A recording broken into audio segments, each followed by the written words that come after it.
Calling all Arizona attorneys. Where are my brothers and sisters at? I hope you are ready to be educated and inspired, or at least entertained, because it is time for Cluff's Notes on Arizona Lawyer Life. I'm your host, Arizona attorney Brig Cluff.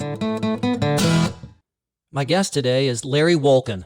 Larry is a partner at Stinson. He has prosecuted and defended civil rights actions involving police and detention officers. His practice is now focused on representing plaintiffs in personal injury cases, although he does occasionally still do some defense work. He's a good friend and part of the circle of attorneys with whom I often discuss cases. In today's episode, we discuss what role should lawyers play in the relationship between the police and society at large. So here we are, podcasting, me and Larry, my old buddy from law school, my amigo that is also a fellow Star Wars fan. Larry, how far back do we go now? Well, we graduated law school in 2001. We were friends, I would say, starting at the end of our first year. Is that about right? Yeah, I considered you a friend like right away at the beginning of our first year, but I do think that's right. I don't think you considered me a friend until about the end. I can't imagine that's the case. But so we've known each other for almost 23 years. Dang. That's a long time. Now I feel old. I Yeah. feel really old. And so we went to the new Star Wars movie in law school, right? We went Right, to the first prequel. Yeah, which was One of the worst movies I've ever seen. Phantom Menace. Yeah, it sucked because Jar Jar Binks, what a plague on Star Wars. I know.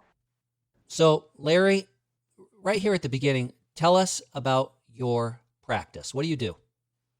Well, since 2001, a substantial part of my practice has involved both defending and suing government actors who are accused of abusing their power. So examples of that are police officers who are said to have used excessive force in dealing with someone that they encounter on the street, or even a medical provider in a jail or a prison who is accused of committing medical malpractice while treating prisoners. Okay, I didn't realize that you had handled some of those prison medical malpractice cases.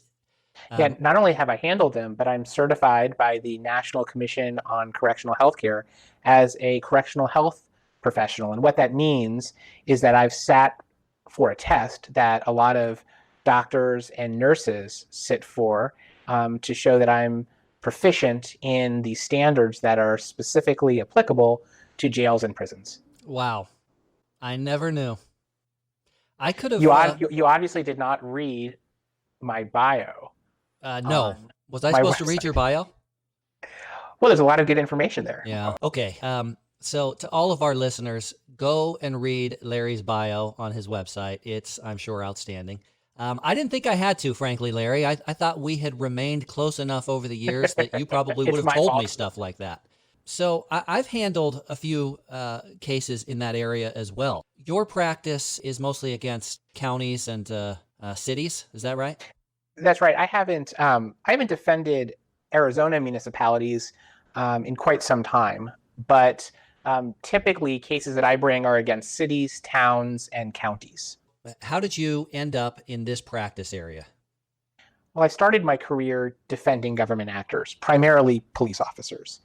And I found that the majority of the time, I felt I was on the right side of those cases. In other words, I was being accused of acting unreasonably when in fact they were in a tough spot. And even though there may have been a bad result, the result was a product of reasonable or justifiable action. However, as time went on, I found that there were a few cases where really bad things happened to people, and those people were not hiring quality lawyers. They were hiring lawyers who may have had flashy websites or may have made promises to those people that were unrealistic. And I thought that my skill set could be used to help that small group of people who have suffered a catastrophic loss as a result of an abuse of power. And that was something that I could feel good about doing. I love it. And I can also attest to the idea that you're a true believer. I remember in law school thinking of you as somebody that was really in it for the truth, justice, and the American way ideal. I mean, it was not just a paycheck for you, but you sincerely care about these issues. If I've chosen to represent a client, it means with all of my heart that I believe something bad has happened to them for which they were not at fault. And under those circumstances, I can confidently and aggressively help them achieve a result that they might not otherwise be able to achieve with a lawyer with less experience in this area. But at the same time, the vast majority of people that I talk to who want to hire me, I turn them down. And that's because I will only take a case when I believe that the police or another government actor has acted badly. And I try to stay away from cases where it's a very close call and the government actor or the police officer had to make a split-second decision, and that decision turned out to be an unfortunate one. And so I am a true believer in that the cases that I end up taking are the ones where I believe there's been a true abuse of power and one that the law can assist a victim find an answer for. Right. I'm right there with you. And just to, I think to amplify what you said about the selectivity that you have to employ when you're selecting cases, not only is it about your personal belief in the case, but you also have to believe that you have a good chance of prevailing in that case. Otherwise, it's just economically not feasible, usually, to pursue cases unless you think you're going to be able to prove that case. And that's all true. And one of the important things to remember is that there's also a toll on the client.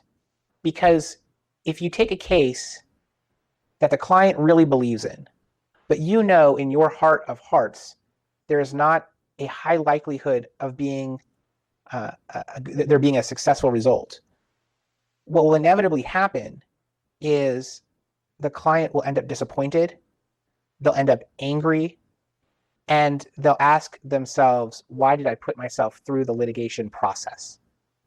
And so that's why it's so important to be careful with the cases that you select as a lawyer. And it's important to be tempered with respect to the advice you give to the client about what their expectations should be. Yeah, I agree. It does have to be both.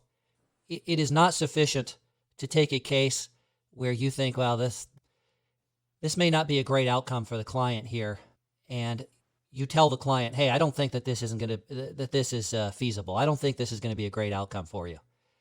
You can have that conversation, and you may have a client that still says, I don't care. I want to go for it. And they may sincerely feel that at the time, but it's not likely that they're going to remember feeling that way after they've come to the end of 2 or 3 years of grueling litigation. So it's important to temper client expectations, but that only goes so far. One of the things that clients often tell me when they first meet me is that this is a slam dunk case.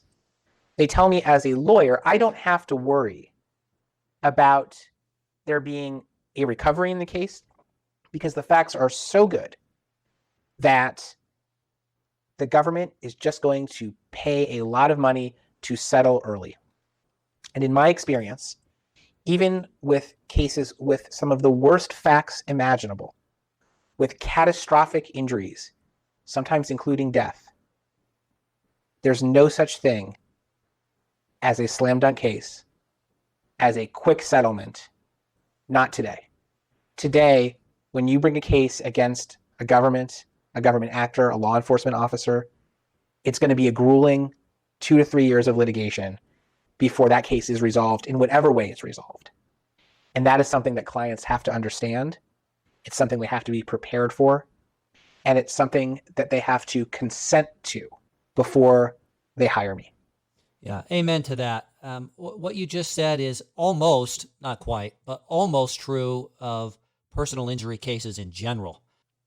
There are occasionally cases in, general personal injury cases that can be settled quickly. the proverbial slam dunk case. But when you're dealing with a government entity, it is almost by definition an impossibility because the government is involved. There are committees involved. It's a political question, and it's just part of the process. It's not unusual when you will bring an action against a government. The government hires a good lawyer, and that lawyer will say, I know there's problems with this case. I know we are likely going to lose in front of a jury. But because I'm representing a police officer, and because the city, the town, the county, whatever, wants to show the police officer that we have his or her back, I just can't settle this case. And so we have to take it all the way to trial. And that happens. Yeah. Or another motivation that sometimes exists. I've seen this in cases, you go up against a county. You've got a county board of supervisors. And you may have a really strong case. And everyone may agree that you have a really strong case. And everyone may agree that you're probably going to win if you go to trial. But the county supervisors, it's a political office. And that supervisor may think, well, if I approve this settlement, I can't get reelected. I mean, it's the end of my political career if I approve this settlement. On the other hand, if we go to trial and we get creamed at trial, it's not the end of my career. It's just, in fact, it can be a talking point. I can hold a press conference and talk about what an outrage it is. And, I can actually use this potentially to my advantage. And so that is a dynamic that sometimes exists that makes it difficult to get cases settled against political bodies. Absolutely. Okay, I wanted to discuss specifically in this podcast here the role that lawyers play or should play in the relationship between the police and society at large. And sure. So I'm just going to list a few different issues here, and then we can dive deep and talk about some of these issues and talk about some examples where these issues are come to the front. But here's my list of issues. How do we promote good policing? What is the role of the lawyers in our community of promoting good policing?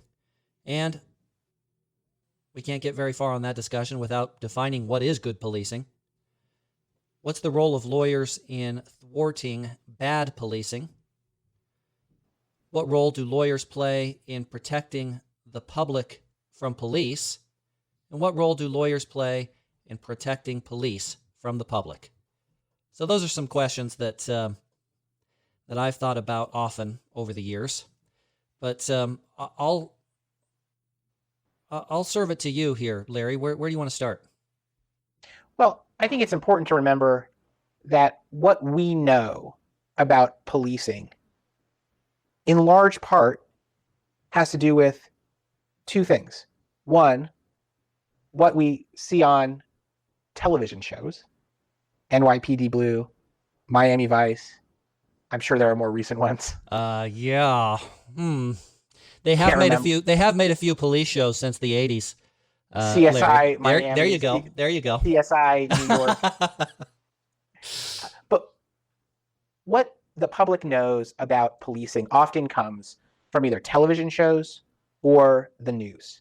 Right. And when it comes to the news, many times you will see lawyers who will explain to the public what is happening in certain circumstances. And that generally happens when you have body camera evidence or dash camera evidence of an interaction between a police officer and a person on the street. And it's my sincere belief that if it were not for lawyers and the spotlight that we have placed on law enforcement, you would not see as many or even any body cameras or dash cameras that record police interactions on the street. And I can't stress enough how important that video recording can be. And it's important for a couple of reasons. First, it's a account of what happened that is not shaded by a commentator's perception of what is, isn't, should, or shouldn't be happening. And second, that body camera footage, that recording of that interaction between the police and the person on the street doesn't suffer from memory. If you ask a person about an encounter with a police officer, their recollection of the events will likely be different than the recollection of the police officer of those same events. And what the recording does is it allows people to either criticize the officer's response to the person that he or she is encountering, or it allows the officer to say, look what I did in response to what that person was doing to me. And so that body camera footage, that dash cam evidence, can serve as both a sword to the person or for the person who is trying to demonstrate that police activity was unreasonable, or it can be the best shield there is, because the police officer can say, look, I used force against this person. There was a catastrophic result, but the reason I was using that force is because of the situation that I was in. I have noticed that the body cam footage that's helpful to plaintiffs tends to not surface as often as the body cam footage that is helpful to the defendant, or that body cams don't get turned on when the police think they're about to do something that they don't want recorded. Because the government has the body cam footage, they get to determine when the footage is released. And so when the officer didn't do anything wrong, but is accused in public of doing something wrong, oftentimes you'll see the body cam footage come very quickly. It gets released to the media, it gets distributed, and in those circumstances, there's no problem getting the footage. I've also found that when the footage shows troubling action by the police officer, we usually don't get that body cam footage unless we threaten to sue. What about the situation where the officers are about to put a beat down on somebody and they don't activate the cameras just before that beat down occurs? You ever have any experience with that? I don't. I've had a lot of experience where the body camera will turn on late in the interaction with the individual on the street, or it will be shut off prematurely before that interaction stops. So you get a snippet in time, but not the whole thing. And there's always various excuses as to why that happens. Sometimes the excuse will be, well, there was a malfunction with the video. Sometimes the excuse will be that the officer just forgot to turn on the body camera. And sometimes the excuse will be that there was a problem with the body camera footage after it was downloaded. And one of the interesting things is the source of these recordings, because not only do you find that officers are wearing cameras on their body, and not only will you find that there are cameras on the dash of officers' cars, but now tasers have cameras attached to them as well. And so it's interesting to see when you get what footage. Yeah. Larry, I know that you are a very ethical person and lawyer. Known you for a long time. And I consider myself to be an ethical person and lawyer. Yet, I doubt either one of us would want to have a camera on us at all times, watching our every move. How do we deal with the intrusion that cameras pose to police officers? Well, two things. First, the cameras are not recording the officer's every move. The cameras record those periods of time when the officer is encountering someone on the street for a law enforcement activity. Now, as to how do we balance the officer's desire for privacy with the public good, that comes as a result of a recording of the encounter, I think we do that with an eye towards the truth. And what that means is that we should record more of those interactions rather than less of those interactions, because that recording provides contemporaneous evidence of what actually happened, which can serve the public good, either in the fact that it exposes bad conduct by the officer, or on the flip side, it shows that the officer may have done everything he or she should have done, was trained to do, and did. And that evidence, that benefit from that evidence, outweighs the small inconvenience to the officer that he or she may perceive to be a result of an invasion of their privacy. Okay, I think that I'm with you on that. In fact, I'm definitely with you on that. However, looking at the potential unintended consequences of a policy that says let's record more and not less, I look down the road a ways and I think, okay, we're going to be having young people here making career decisions as to what they want to do.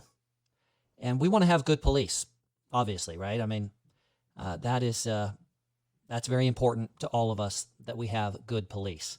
If I can detour just a little bit here, Larry, do you ever watch the show, to go with something a little more current than 80s TV? Do you ever watch the show Narcos on Netflix? I've never seen it. Oh man, it is so good. It is so good. But one of the reasons why it's good is it's scary. I mean, you watch it and you're just like, oh my goodness, I can see how this could happen, and it's just scary. And one of the scariest things about it is the corrupt police forces in these drug capitals. And Pablo Escobar has the Colombian police forces mostly working for him. The most recent season of Narcos was in Mexico, and you see some of the Mexican police forces that are, on the take from the cartels, and it's terrifying. And there's really few things scarier than corrupt police. And in order to not have corrupt police, I think an important part of it is having good people choose to go into police work for their career. And I think historically in this country, that is exactly what we've had. Police are, by and large, I'm sure you'll agree, I think you'll agree, good people doing a good job. And that's the reason why you're very selective in the cases that you take. And I feel the exact same way. But we have a pool of people that have chosen those careers, that have all these opportunities open to them, and for whatever reasons, policing was an attractive career to them. And one of the concerns that I have is, if we are watching them and scrutinizing them too closely, it starts to become a non-attractive career for people. What do you think about that? I think it sends a terrible message. If what we're saying is we should not see evidence of the truth when it comes to an interaction between the police and an individual on the street, because the process of gathering that evidence could deter good people from entering careers in law enforcement. And I also think that good people who have a calling to law enforcement will accept the fact that their actions will be scrutinized, because with great power comes great responsibility, and they will know that. And there's no question that police officers hold great power. Not only do they carry weapons on them, but they are one of the few people in society that can lawfully detain another person. They can make an arrest. They can institute criminal proceedings against individuals that they witness commit crimes. And with that responsibility, with that power rather, comes great responsibility. How can we as lawyers enhance the honor and the goodwill that is generally afforded to police officers without giving them a free pass when they do violate the rights of citizens of this country? The law has a presumption that police officers' actions are reasonable. There's a doctrine in the law called qualified immunity. And what that doctrine says is that in close cases where officers have to make split-second decisions, the courts will not judge those decisions unless the officer intended to violate the law or the officer violated a clearly established right.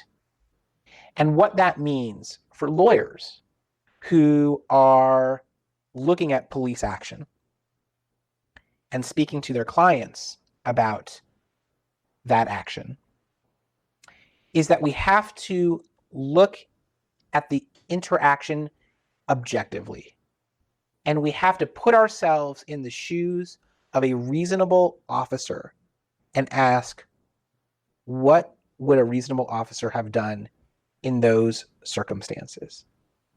And if it's a close call and the officer just made a mistake, be it because of a mistake of fact or a mistake of law, then the lawyer should recognize and explain to the client and the public that the law affords the officer breathing room. Too many times, we see lawyers who want to be supportive of their clients prejudge police officers' activities without knowing all of the facts, or at least not knowing enough of the facts to understand really what that officer was facing at the time he or she did whatever he or she did. Lawyers have to be careful. Lawyers should be careful in jumping to conclusions. Lawyers should be careful before going before the media. Lawyers should be careful before giving their clients advice about the likely outcomes of their cases. They should be careful to not do those things until they have a full understanding of what that officer was confronting. Larry, as we sit here today, we are in the midst of the zombie apocalypse, right? The coronavirus pandemic lockdown. You're at your home. I'm at my home. We're doing this podcast remotely. And it's been very interesting to me to see how the public seems to be reacting to all of this. In the last 20 years, you find that the demographic of people who are supporting the police are on one end of the political spectrum, the red state people, and you find another end of the political spectrum, the blue state people, who are much more concerned about people that are being victimized by the police. And so you've got this, these battle lines that have been drawn for many years. You've got the Black Lives Matter side, the Blue Lives Matter side. And frankly, I think that those kinds of divisions are so harmful to all of us because when you say something like that, Black Lives Matter or Blue Lives Matter, kind of implicit in your statement is, and by the way, I don't think that you believe that. I don't think you value Black lives or blue lives. And it's an accusatory type of mantra, I think. And as the battle lines get drawn, then you start to have battles, which can be very bad. I think we should try to avoid battles here in our society where we can. But one of the interesting things to me is that the people that I generally see as being very much on the side of the police in these types of confrontations generally are voicing a lot of displeasure at police for enforcing pandemic lockdown policy. You see protesters. There was a group of protesters in Michigan that I saw not long ago that are marching up the state capitol that look like look like they're, special forces about to go in and, invade government. And you're hearing a lot of anti-police type of rhetoric coming out of a demographic that I generally see as being very pro-police. It's a very dangerous thing. And I wonder, how do we promote partnership between police and community rather than adversarialness that seems to be on the rise? The thing that lawyers can do to help people understand what they should do is they can explain to those people the law. And the situation that you were describing, where there were defiant groups who were protesting and not following the stay-at-home orders, well, those people are breaking the law. The governor, in whatever state they were in, issued an executive order that made certain actions, usually congregating in public, illegal. And by and large, citizens don't have the right to pick and choose which laws they want to follow. They can challenge laws that they believe are unconstitutional through the court system. But what they can't do is elect to break the law. And from a sociological standpoint, it's always interesting that sometimes you find the people who are typically very pro-law enforcement, pro-law and order, well, they believe that it is safe to hold those views because they will never be on the wrong side of the law. And then comes a stay-at-home order. And they believe that that is a law they just won't follow. And then they find themselves in a situation that they never imagined, where a police officer would be telling them to do something that they don't want to do. And as lawyers, what we can do is we can explain to those people, here's what the law is. And if you don't believe that it is a constitutional law, there are ways for you to challenge it through the court system, which don't put you at danger for prosecution and don't put the public at danger because you are doing what you are not supposed to do. What those people are really doing is they are saying that the law in this case doesn't apply to me. And when we start having people follow through on that belief, you get to a society of lawlessness, and that is dangerous. Well, that is for sure. My personal approach to cases against police officers is that I do not see myself as bringing a case against the police as some monolith. In fact, it is just the opposite of that. I view myself as working on behalf of the police as a monolith. The police as a group, I don't have a quarrel with them. I applaud the work that they're doing. I think it's great. I help to uphold the work that they are doing by bringing the bad actors, which there are a few of them, to justice. And I think that you, based on the things that you've said, operate exactly the same way. I think most of us do. However, there are a few of us who paint with very broad brushstrokes, and I think that is very counterproductive to relations between the public and the police, to say nothing of relations between lawyers and the police. In every profession, there are bad apples. There are bad doctors. There are bad police officers. There are bad teachers. And there are even bad lawyers. That's going to be very hard for people to believe, Larry. Especially the part about lawyers. That's right. But the truth is that humans are not infallible. Humans commit mistakes. Humans make bad errors in judgment. And the law exists to provide a remedy to victims who suffer from bad conduct. And when lawyers talk to clients and talk to the public about the role of lawyers in or ensuring that there's good community policing, they need to keep that in mind, that people make mistakes. Some of those mistakes are reasonable.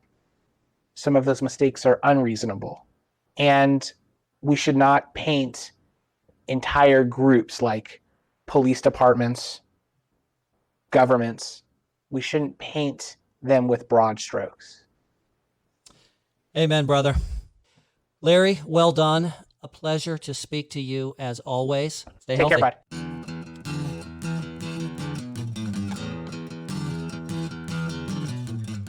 That is it for this episode of Cluff's Notes on Arizona Lawyer Life. Thank you to my guests and listeners. Be sure to share this show with all your lawyer friends. And if you have an idea for the show, give me a call or send me an email at brig@cluffinjurylawyers.com. I'll see you soon.